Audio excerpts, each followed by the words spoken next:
ठीक है, तो हमने हैमिंग कोड में क्या बात की भाई, अगर हमें पोजीशन पता जैसे ही लग जाएगी ना, जैसे इसमें 10th पोजीशन पे एरर था, तो जिस पोजीशन पे एरर है उस पोजीशन को उल्टा कर दो, 1 है तो 0 कर दो, तो अपने आप एरर डिटेक्ट भी होगी और करेक्ट भी हो गई, क्योंकि करेक्ट करने का मतलब उसको उल्टा कर दो, ये चीज़। पर ये तो चलो हमने देख लिया, पर इसका एक ड्रॉबैक है, और वो ड्रॉबैक क्या है कि ये खाली कैसे बिट के एरर को करेक्ट कर सकती है, तो मैं बोलूँगा सिंगल बिट एरर को करेक्ट कर सकती है, खाली सिंगल बिट एरर को, ठीक है। और अभी कोई ये मेरे को बोले कि सर मान लो पैरिटी बिट ही मॉडिफाई हो जाए, तो फिर आप क्या बोलोगे? पैरिटी बिट ही मॉडिफाई हो जाए, पैरिटी बिट मतलब क्योंकि वो पैरिटी भी भेजता है, पैरिटी का सेट भी भेजता है सेंडर, तो हम ये मान के चलते हैं कि वैसे तो नॉइज़ होती है चैनल पे, ठीक है, पर फिर भी पैरिटी बिट्स जो है ना रिलायबल मानते हैं, मॉडिफाई होने के चांस कम मानते हैं। एक तो छोटा डेटा है, पहली बात 4 ही बिट हैं, 4 बिट है तो मॉडिफाई होने के चांसेस कम दिखते हैं बजाय कि बड़े मैसेज के। तो रिलायबल क्यों मानते हैं? क्योंकि हम पैरिटी बिट्स की एक कॉपी ना भेज के 2 और 3 कॉपीज़ भेजते हैं सेंडर टू रिसीवर एंड पे। तो हम कंपेयर कर लेते हैं, अगर दोनों तीनों लगभग सेम सेम सी होती हैं तो मानते हैं कि हाँ ये चेंज नहीं हुई है, और अगर दो सेम है तो फिर मान लेते हैं कि ये दो वाली जो है ये सही है, ठीक है, वो कंसेप्ट लेके चलते हैं। एक ये चीज़, और दूसरी चीज़ एक ये मैं बोल सकता हूँ कि सेंडर रिसीवर को अगर मैसेज भेजता है और उस एरर में अगर करप्शन है, डेटा करप्टेड है, तो हम पहले क्या भेजते थे? नेक। नेक क्यों भेजते थे? क्योंकि सेंडर जो है रीट्रांसमिट करेगा, पर अभी नेक भेजने की ज़रूरत नहीं है, क्योंकि अब रीट्रांसमिशन की नीड है ही नहीं। अब क्या नीड है? खाली उस डेटा को करेक्ट करने की, वो भी किसके एंड पे? रिसीवर एंड पे, है ना। उल्टा कर दो, 1 रिसीव हुआ है तो 0 कर दो, 0 रिसीव हुआ है तो 1 कर दो, ये काम हम कर रहे हैं, ठीक है। तो आपको पता होना चाहिए कि नेक किस में भेजी जाती है, तो एरर डिटेक्शन में भेजी जाती है, क्योंकि रिट्रांसमिट कराना होता है। किस में नहीं भेजी जाती है? तो एरर करेक्शन में नहीं भेजी जाती, क्योंकि यहाँ पे हम रिसीवर एंड पे डेटा को करेक्ट कर लेते हैं, ठीक है। ओके, तो अभी हमने किसकी बात की है? एरर करेक्शन मैकेनिज्म की, जिसमें हमने हैमिंग कोड की बात की, 2 की power r greater than equal to m plus r plus 1 उसका फॉर्मूला है, जिससे हमने पैरिटी बिट्स पता करनी है। पैरिटी बिट्स प्लेस की जाती हैं 2 की एग्जैक्ट पोजीशंस में, सेंडर भेजता है, रिसीवर पैरिटी फिर से कैलकुलेट करके वेरीफाई करता है, मैच करता है, जो मैच नहीं करती उनको जोड़ देता है, जोड़ने के बाद जो पोजीशन निकल के आती है वहाँ पे एरर होता है, उसको उल्टा कर देते हैं तो एरर करेक्शन हो जाती है। ये पूरा काम कौन करता है? Hamming code. पर हम नहीं यूज करते करेक्शन मैकेनिज्म बार बार, क्यों? उसका रीज़न ये है कि वो थोड़ा कॉम्प्लेक्स भी है। जैसे कि हमने पीछे किया ना कि 8 बिट डेटा की भेजने के लिए 4 एक्स्ट्रा भेजी, तो टोटल 12 गई ना, तो वही तो है। अगर 1 KB है तो 0.5 KB एक्स्ट्रा भेजना है, वही तो बात की थी हमने कल, ठीक है, वही तो बात बोली है मैंने अभी भी। और प्रोसेस तो कॉम्प्लेक्स है, आप देख ही रहे हैं, ठीक है, ये चीज़। अब इस पर एक चीज़ और होती है, वो थोड़ा ध्यान से देखो कि अगर हम कोई डेटा भेजते हैं, जैसे 1000 डेटा भेज दिया किसकी तरफ? रिसीवर की तरफ, और इसको मिला मान लीजिए 1001, तो सेंडर ने ये भेजा, रिसीवर को ये मिला, तो क्या यहाँ पे सारी बिट मॉडिफाई हुई है? एक बिट, तो पहली 3 सेम है, एक मॉडिफाई हुई है, तो हम बोल सकते हैं एक बिट क्या हो गई? मॉडिफाइड। तो अब वो कौन सी बिट मॉडिफाइड हुई है? एरर डिटेक्शन करनी है, तो 4 चांसेस हैं, या तो वो पहली बिट हुई होगी, पहली अगर मॉडिफाई होती तो क्या हो जाता? 0000, क्योंकि 1 की जगह 0 हो जाता। दूसरी बिट मॉडिफाई होती तो 1100 हो जाता, सेकंड एरर है। तीसरी बिट मॉडिफाई होती तो 1010 हो जाता, और चौथी बिट मॉडिफाई होती तो 1001 हो जाता। मतलब कि टोटल कितने चांसेस हैं? अगर एक बिट मॉडिफाई होगी 4 बिट के डेटा में, तो तुम बोल दोगे टोटल चांसेस हैं 4C1, 4 में से एक करप्ट होना। और इसको अगर NCR माने तो फार्मूला क्या होता है? n factorial divide by r factorial n minus r factorial, उसके अकॉर्डिंग। तो पेपर में यही क्वेश्चन आ जाए कि 4 बिट अगर भेजी जाती हैं और 2 बिट मॉडिफाई होने के चांस हैं, तो टोटल डिफरेंट डेटा बताइए कि क्या क्या पॉसिबल डेटा हो सकते हैं। तो कोई भी 2 चेंज कर लेंगे फिर आप उसमें, तो हम बोल देंगे टोटल चांसेस कितने हैं? 4C2। अगर 1000 बिट का डेटा भेजते हैं और 2 बिट मॉडिफाई होती हैं, तो टोटल चांस कितने हो जाएंगे? 1000C2, ठीक है। तो कितने भी भेजें, तो एक बात बताओ मेरे भाई, जब 4 बिट भेजी तो 4 तरह के चांसेस हैं। एरर डिटेक्ट करना ईजी होता है, क्योंकि हमें 4 बिट में से कोई एक बिट देख लेनी है। पर जब 1000 भेजते हैं तो 1000C2 बहुत ही बड़ी वैल्यू है, और 4C2 में टोटल 6 केस आते हैं। जब इसको सोल्व करते हैं, कैसे करते हैं इसको सोल्व? 4 का फैक्टोरियल डिवाइड बाई 2 का फैक्टोरियल इंटू 2 का फैक्टोरियल। 4 फैक्टोरियल को हम क्या लिख सकते हैं? 4 इंटू 3 इंटू 2 फैक्टोरियल, और 2 फैक्टोरियल इंटू 2 फैक्टोरियल, 2 फैक्टोरियल से 2 फैक्टोरियल कट गया, 2 फैक्टोरियल 2 ही होता है, 2 इंटू 1 4 तिये 12/2 तो 6 आता है। तो तुम क्या समझे, अगर छोटा डेटा है तो एरर डिटेक्ट करना ईजी है। क्यों?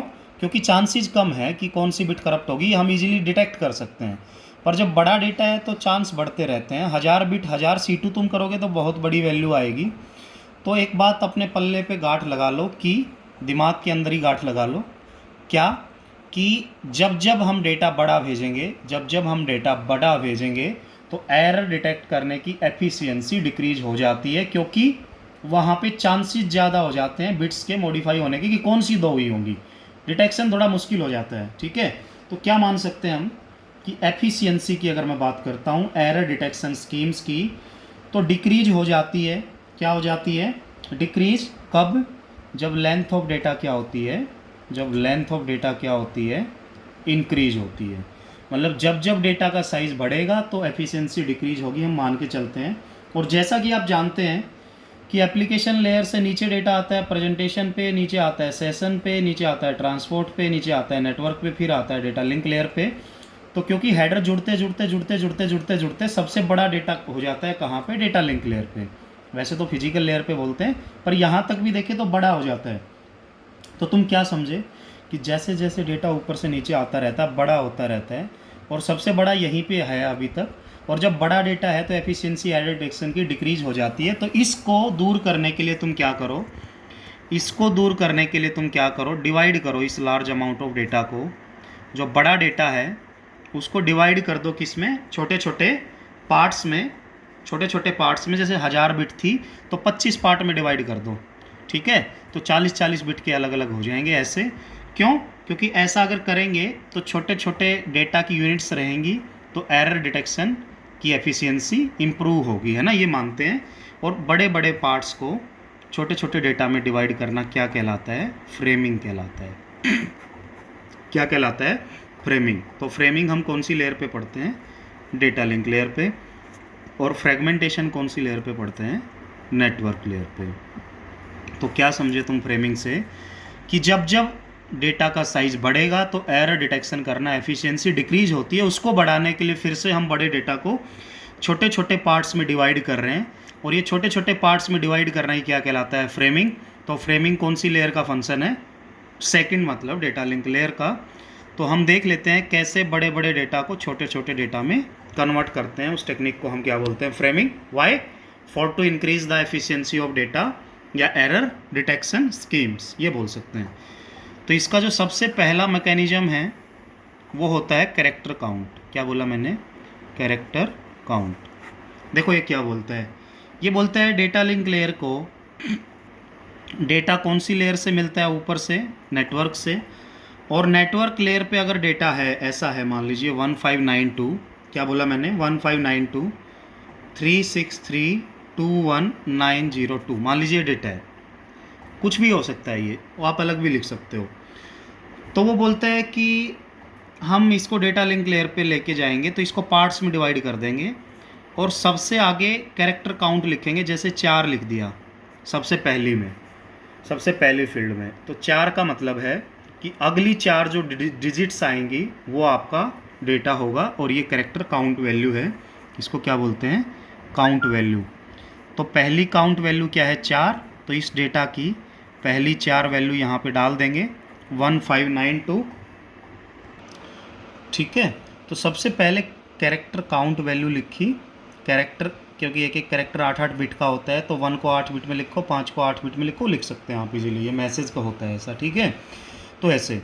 अब दूसरी यूनिट मान लो ये चलेगी, तो मैंने ये जो बड़ा फ्रेम था उसको छोटे फ्रेम में डिवाइड कर दिया। उसकी पहली डिजिट या कैरेक्टर काउंट वैल्यू है, उसको डेटा में ट्रीट नहीं करना है। ठीक है, वो बस इन्फॉर्मेशन देती है कि इस यूनिट का कितना साइज़ है। अब अगली का साइज़ मान लो मैं 3 लिखता हूँ, तो इसका मतलब है अगली 3 बिट इसमें आ जाएंगी, 3, 6 और 3 डिजिट। ठीक है, ये फिर से काउंट वैल्यू है। और अगली डेटा यूनिट का मान लीजिए मैं 5 लिखता हूँ, तो यहाँ पे 2, 1, 9, 0 और 2 आ जाएगा।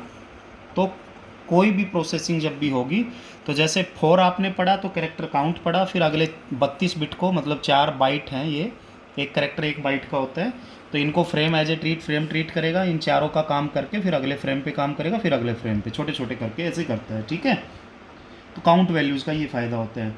पर करेक्टर काउंटिंग में एक दिक्कत है। क्या दिक्कत है कि अगर यहाँ पे डेटा मॉडिफाई हुआ, तो जैसे डेटा मॉडिफाई होगा तो 1592, तो इन 4 में से एक हुआ तो डिटेक्ट करना इजी है क्योंकि छोटा डेटा है ना, और वो बड़ा डेटा था। तो डेटा मॉडिफाई होता है तो हम ये कह सकते हैं इजीली डिटेक्ट किया जा सकता है, क्योंकि बड़े से तो छोटा ही है ना, चांसेस कम है ना कि कौन कौन सी होंगी वो देखना, तो वो इजी रहेगा, ये मान सकते हैं। पर यहाँ पे एक दिक्कत है कि अगर काउंट वैल्यू में गड़बड़ होगी, अगर काउंट वैल्यू मॉडिफाइड होगी तो दिक्कत है। क्यों? क्योंकि अगर इस 4 की जगह 6 हो गया तो भाई ये फिर अगले 6 को डेटा समझ के ले लेगा, जो कि है ही नहीं। तो सेंडर टू रिसीवर जाते जाते अगर वो गड़बड़ आ गया तो सारी दिक्कत हो जाती है। तो हम ये बोल सकते हैं कि अगर ये मॉडिफाई हो गया तो sender and receiver out of synchronization हो जाएंगे। आउट ऑफ सिंक्रोनाइजेशन का क्या मतलब है कि दोनों को पता ही नहीं होगा कब कौन सा पैकेट आ रहा है, कब फ्रेम, और कौन सा हमारा एक्चुअल डेटा है, कौन सा नहीं है, कौन सी काउंट वैल्यू गड़बड़ हो जाएगी। तो क्योंकि काउंट मॉडिफाई होने के चांसेस हैं, तो इसलिए हम ये बोलते हैं कि ये टेक्निक सही नहीं है, करेक्टर काउंट ज़्यादा अच्छी नहीं है। तो इसलिए मूव करते हैं दूसरी टेक्निक पे। तो दूसरी देखते हैं क्या बोलता है वो। दूसरी वो बोलता है करेक्टर स्टफिंग। कैरेक्टर स्टफिंग बोलता है सेकंड टेक्निक फ्रेमिंग की। पहली टेक्निक क्या थी? Count, character count. तो दिक्कत थी कि काउंट वैल्यू मॉडिफाई हुई तो गड़बड़ हो जाएगी, ठीक है, ये चीज़। अब ध्यान से सुनो। अब इसमें जैसे नेटवर्क लेयर पे डेटा है, कुछ भी डेटा है, मान लीजिए AB, AK, AS, कुछ भी है, मान लीजिए AK है। तो जैसे जैसे हम डेटा लिंक लेयर पे जाते हैं तो हम क्या करते हैं, अब वो काउंट की तरह नहीं रखते, हम कुछ स्पेशल पैटर्न डाल देते हैं। जैसे फ्लैग लिख देते हैं आगे, ये फ्लैग कोई स्पेशल पैटर्न होता है, और बीच में मैसेज ट्रेवल करता है और पीछे फिर से वो डाल देते हैं। तो स्टार्टिंग एंडिंग 2 स्पेशल पैटर्न है, बीच में डेटा है, तो हम समझ जाते हैं स्पेशल पैटर्न जैसे ही एंड होता है तो डेटा चालू होता है, और फिर से एक स्पेशल पैटर्न आएगा तो मतलब कि दूसरा डेटा उसके बाद चालू होगा, है ना। तो इसमें डेटा लिंक लेयर पे ऐसा दिखेगा, उसमें ऐसा दिखता था, ये ध्यान रखना, ठीक है। और जो फ्लैग है ना, फ्लैग वो भी 8 बिट का ऐसा पैटर्न होता है कि या तो 0 से शुरू होकर बीच में 6 इक्के होंगे, 1 2 3 4 5 6, और बाद में एंडिंग विद 0 होगा, या फिर वो फ्लैग पैटर्न 1 से शुरू होकर बीच में 6 0 होंगी और फिर 1 पे ख़त्म होगा। तो फ्लैग एक स्पेशल पैटर्न होता है जिसमें या तो 6 इक्के या 6 0 होती हैं, और स्टार्टिंग और एंडिंग अलग अलग होता है, ठीक है। उसका भी रीज़न देखेंगे क्यों, क्योंकि ये ए के एक्चुअल में करेक्टर नहीं है, वो है तो बिट्स ना। उसको ए और के को आस्काई में करके जब बिट में कन्वर्ट करते हैं तो बिट्स होती है ना, कंप्यूटर के अंदर तो बिट्स ही होती हैं, कैरेक्टर तो कैरेक्टर दिखते नहीं, इम्प्लिसिट कन्वर्जन होती है ना बाइनरी में। तो इसलिए तो डेटा लिंक लेयर पे यहाँ पे फ्लैग ऐड करते हैं हम, ठीक है। तो होता क्या है कि जैसे इसने फ्लैग भेजा, सेंडर ने ए के और फ्लैग भेज दिया फिर से, तो सेंडर से ये जाते हैं इंसर्ट होके, और जैसे ही रिसीवर के पास जाते हैं तो उसको भी क्या मिलेगा, फ्लैग ए के फ्लैग जैसा मिलेगा। तो फिर वो क्या करता है, जब इस मैसेज को ऊपर नेटवर्क की तरफ भेजता है तो इनको पढ़ के और रिमूव कर देता है और फिर ऊपर भेजता है। तो ये जो इंसर्शन होती है किस एंड पे होती है, सेंडर पे, और डिलीशन होती है किस एंड पे, रिसीवर पे, ये जो कि आपको पहले भी पता है, ठीक है, ये केस। अब इसमें एक केस और ले लें कि जो डेटा गिवन है नेटवर्क लेयर का, मान लो उसमें पहले से फ्लैग जैसा कोई पैटर्न है, ए फ्लैग बी, मान लो कुछ ऐसा है। तो ए फ्लैग बी से आप क्या समझे कि यहाँ पे जो ओरिजिनल डेटा है उसी के अंदर फ्लैग लिखा हुआ है, फ्लैग जैसा कोई पैटर्न है। तो फिर होगा क्या, दिक्कत ध्यान से सुनो, कि जब ये नेटवर्क लेयर पे जाएगा, डेटा लिंक लेयर पे, कौन सी लेयर पे, डेटा लिंक लेयर पे, तो इसके आगे फ्लैग ऐड होगा, डेटा ए फ्लैग बी, ऐसे दिखेगा डेटा, और फिर से इसके पीछे क्या ऐड हो जाएगा, फ्लैग। तो अब दिक्कत क्या आएगी, डेटा तो क्या है, ये डेटा है, क्या डेटा है, ये डेटा है पूरा। पर जब डेटा लिंक लेयर का रिसीवर, जब रिसीवर को रिसीव होगा, इसने तो, सेंडर ने तो कर दिया आगे फ्लैग, पीछे फ्लैग जोड़ के भेज दिया, पर जब रिसीवर को ये रिसीव होगा तो रिसीवर क्या पढ़ेगा, फ्लैग स्टार्टिंग ए, तो ऊपर वो ए भेज देगा, फिर से फ्लैग पड़ेगा एंडिंग, फिर बी, मतलब कि वो ए फ्लैग बी भेजना चाहिए था उसको ऊपर, पर उसने भेजा नहीं, ठीक है। उसने क्या भेजा, उसने क्या समझ लिया उसने ये फ्लैग जो ऑलरेडी डेटा में था, इस फ्लैग को उसने अपना स्पेशल कैरेक्टर समझ के रिजेक्ट कर दिया, जो कि नहीं करना था। ठीक है, तो जो स्पेशल की मैंने बात की ना, तो ये अगर सेम पैटर्न डेटा में कहीं ना कहीं होता है तो गड़बड़ कर देता है।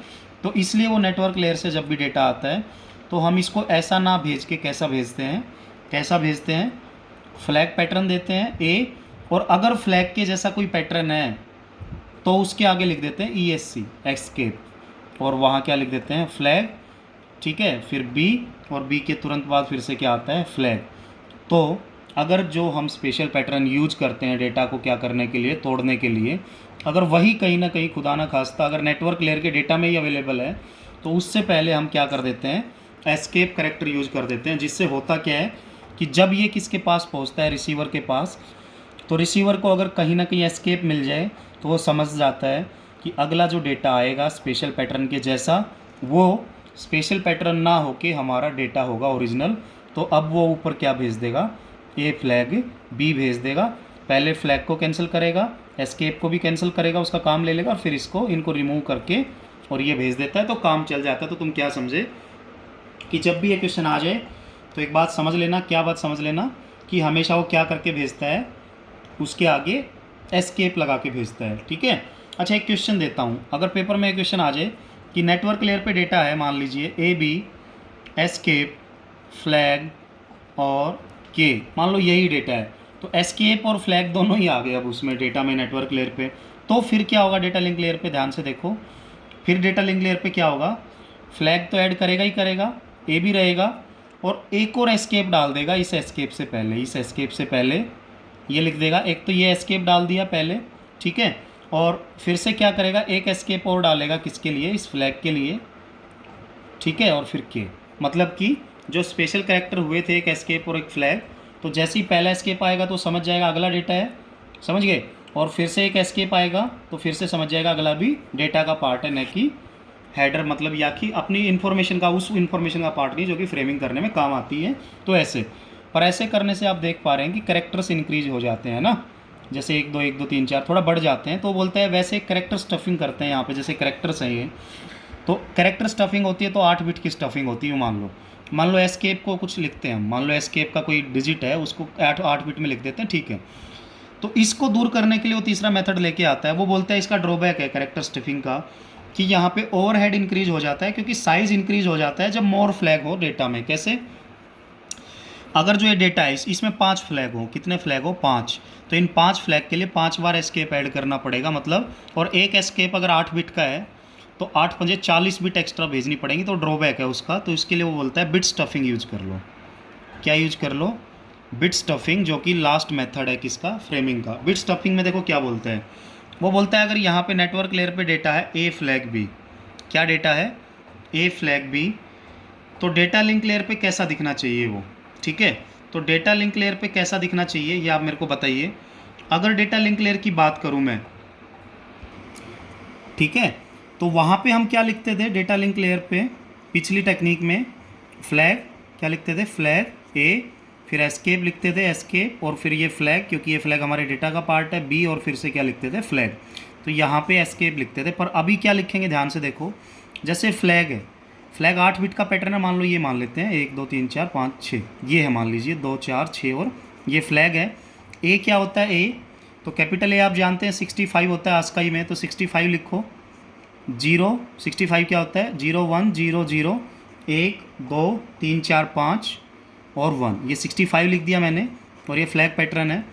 तो वहाँ पे जो एस्केप लिखते थे, वहाँ पे क्या लिखते थे, एस्केप, तो वहाँ पे जो एस्केप लिखते थे ना, एस्केप मतलब 8 बिट, तो अब एस्केप ना लिख के ये फ्लैग देखो कैसा होगा, ये फ्लैग 0 1 1 1 1 1 1 0 ऐसा होगा, है ना, क्योंकि फ्लैग कैसा है 6 इक्के और 0 0। तो अब इस फ्लैग में तुम एक काम करो, इसको थोड़ा सा डिफरेंट दिखाने के लिए ध्यान से देखो, अगर 0 के बाद, अगर 0 आने के बाद अगर 6 इक्के आ जाएँ, कितने इक्के आ जाएँ, 6 इक्के आ जाएँ, और ये तो इक्का है ही, इसको छोड़ दो। अगर 0 आने के बाद 6 इक्के आ जाए और फिर से 0 आ जाए, तो उसको हम फ्लैग समझते हैं। तो इसलिए क्या बोलता है, 0 आने के बाद 5 इक्के जैसे ही आए तो एक बिट यहाँ पे स्टफ कर दो, वो बिट क्या कर दो, 0। क्योंकि जैसे ही बीच में तुमने एक बिट स्टफ कर दी तो तुम्हारा ये जो पैटर्न है ये फ्लैग से डिफरेंट हो जाएगा। ये जो पैटर्न जो है फ्लैग से क्या हो जाएगा, डिफरेंट। तो जैसे ही ये पैटर्न फ्लैग से डिफरेंट होगा तो आपका काम चल जाएगा, मतलब इसको एज ए डेटा ट्रीट कर लेगा। और जब ये रिसीवर एंड पे जाएगा तो रिसीवर को पता है कि जब भी 0 और 5 इक्के एक साथ आएंगे तो अगली जो जीरो स्टफ होगी तो उसको रिमूव कर देगा और अपना डेटा को पढ़ लेगा। ठीक है, ये चीज़ तो हो गया। तो ये बिट स्टफ हुई, तो यहाँ एक बिट स्टफ हुई है, पीछे कितनी बिट स्टफ होती थी, 8। ये फ़ायदा हो गया ना। कैसे, 5 के बाद और एग्जाम्पल करेंगे, चिंता मत करो। फिर उसके बाद बी आता है, ये फ्लैग हो गया। बी मतलब 65 होता है, बी मतलब 66 होता है। ठीक है, तो 66 लिखो, 0 1 1 2 3 4, कितना आएगा 2 और 5, या यहाँ पे 1 आएगा और 0। ठीक है, तो ये क्या हो गया आपका 66 हो गया। तो आपको बिट स्टफ हमेशा जब करनी है जब जब क्या 5 इक्के आ जाएं 0 के बाद, तभी, ना तो नहीं करनी। ठीक है, ये चीज़ आ गई। और आखिर में तो फ्लैग है ही, तो फ्लैग ऐसा दिखेगा ही, 6 इक्के और 0। तो यहाँ पे जो पिछले केस में 8 बिट स्टफ करनी पड़ती थी, अब कितने बिट स्टफ किए आपने, ओनली 1 बिट स्टफ की है। तो ये तो कैरेक्टर का क्वेश्चन था, तब देखा। अब मैं इसको थोड़ा वैसे देखता हूँ, एक दूसरा क्वेश्चन। मान लीजिए नेटवर्क लेयर पे डेटा है, बिट फॉर्म में देखते हैं सीधा। 0 1 1 1 1 ऐसे 4 इक्के हैं, 0 1 1 1 3 इक्के हैं, 0 1 1 0। मान लीजिए नेटवर्क लेयर पे ये डेटा है, मान लीजिए ये डेटा है, और फ्लैग भी दे दिया, मान लो पेपर में उसने दे दिया 0 1 1 1 1 0। मान लीजिए फ्लैग उसने 6 बिट का दे दिया। तो अब वो बोलता है डेटा लिंक लेयर पे डेटा कैसा दिखेगा आफ्टर बिट स्टफिंग। तो ध्यान से सुनो, ध्यान से सुनो। फ्लैग में काउंट कर लो कितने इक्के हैं, 0 के बाद अगर 4 इक्के आने के बाद फिर से 0 आ जाए तो हम मानते हो फ्लैग है, तो उसको रिमूव करना होता है रिसीवर को। तो 2 ऑप्शन है, तो रिसीवर से रिमूव करा दो या उससे पढ़ा दो। तो अगर वो डेटा में है तो पढ़ना पड़ेगा रिसीवर को, क्योंकि ये डेटा है। तो ध्यान से सुनो, जैसे पीछे 6 इक्के थे तो 5 के बाद स्टफ की थी, तो अभी 4 इक्के हैं तो 3 के बाद स्टफ होगी। जैसे ही 0 और 3 इक्के एक साथ आ जाए बिट स्टफ कर दो। क्या समझे, जैसे ही 0 और 3 इक्के आ जाए बिट स्टफ कर दो, तो डेटा लिंक लेयर पे कैसा दिखेगा। सबसे आगे तो फ्लैग स्टफ करेंगे, फ्लैग मतलब ये 0 1 1 1 0, ये फ्लैग हो गया। अब डेटा में जहाँ भी 0 के बाद 3 इक्के आ जाएँ तो बिट स्टफ कर दो। तो देखो इसमें 0 1 2 3, 3 इक्के आते ही बिट स्टफ कर दो और आगे पढ़ते रहो 1 0। फिर से देखो 0 आने के बाद 3 इक्के अगर आ गए तो बिट स्टफ कर दो। फिर से 0, और 0 आने के बाद 3 इक्के आए तो बिट स्टफ करनी है, तो यहाँ तो 2 ही हैं तो 0। तो ये हो गया। और फिर उसके बाद फिर से फ्लैग ऐड कर देंगे 0 1 1 1 1 0। तो जैसे ये रिसीवर के पास जाएगा तो रिसीवर क्या इसको रिमूव करेगा, इसको रिमूव करेगा, और जब इनको पढ़ेगा तो जहाँ जहाँ 0 1 1 के बाद एक 0 आएगी उसको रिमूव करके डेटा को पढ़ लेगा, तो उसको डेटा रिसीव हो जाएगा। तो यहाँ पे टोटल कितनी बार बिट स्टफ हुई, 2 बार, तो 2 बिट स्टफ हुई हैं। और ये बिट स्टफ जो है 0 करते हैं, क्योंकि जब 0 और ऐसे इक्के 0 हो तो बिट स्टफ 0 होती है, और जब फ्लैग का पैटर्न 1 0 0 0 1 हो तो बिट स्टफ 1 होती है। ये चीज़ ध्यान रखना। तो इसका आंसर होगा ये दिखेगा किसको, डेटा लिंक लेयर पे। एक क्वेश्चन और करते हैं इसी वीडियो में। अगर नेटवर्क लेयर पे डेटा हो, अगर नेटवर्क लेयर पे डेटा हो 0 1 1 1 1, 3 इक्के हो गए, 5 इक्के हो गए, 0 1 2 3 1 2 3 और फिर 0, और फ्लैग मान लो ये हो, फ्लैग मान लो क्या हो 0 1 2 3 4 5 6 7। तो तुम्हें क्या करना है, जहाँ पे 6 इक्के है ना, तो जहाँ पे 5 इक्के के बाद, जहाँ पे 5 इक्के दिख जाए ना 0 के बाद, वहाँ पे बिट स्टफ कर देना। तो कैसे करोगे बताओ। तो डेटा लिंक लेयर पे देखो, गिन लो। पहले तो पैटर्न आएगा यही 1 2 3 4 5 6, पहले तो फ्लैग आ गया, फिर डेटा शुरू करो यहाँ से। तो 0 1 2 3 4 5, तो जैसे ही 5 इक्के आएंगे तो हमें बिट स्टफ करनी है तो कर दी। फिर यहाँ से पढ़ो 0, 5 इक्के हैं इसके बाद, बिल्कुल हैं 1 2 3 4 5। तो जैसे ही 5 इक्के आए फिर से बिट स्टफ होगी, फिर से 1 0 हो गया डेटा पूरा। फिर से पैटर्न 1 2 3 4 5 6 और 0, ये तो फ्लैग है ही। तो यहाँ भी कितनी बिट स्टफ हुई, 2 बिट। तो पेपर में ये पूछ सकता है बिट स्टफिंग के बाद बताइए, तो इसको आप ऐसे कर सकते हैं। तो मैं आपको होमवर्क का एक क्वेश्चन दे देता हूँ। मान लीजिए डेटा है नेटवर्क लेयर पे, क्या है 0 1 1 2 3 4 0 1 1 2 3 4 5 0 1 1 2 3 0 1 1 1, और फ्लैग मान के चलते हैं हम हैं 1 0 0 0 3 0 4 0 और 1। तो तुम्हें क्या करना है, जहाँ भी नेटवर्क लेयर में डेटा दिखे 1 1 के बाद जैसे ही 3 0 दिखें तो यहाँ पे एक 1 स्टफ कर देना है। कहाँ पे, डेटा लिंक लेयर पे। तो आपको डेटा लिंक लेयर पे ये बताना है कितनी बिट स्टफ होंगी और कहाँ कहाँ पे होंगी, वो पूरा मेरे को लिख के भेजना है। ठीक है, देखते हैं।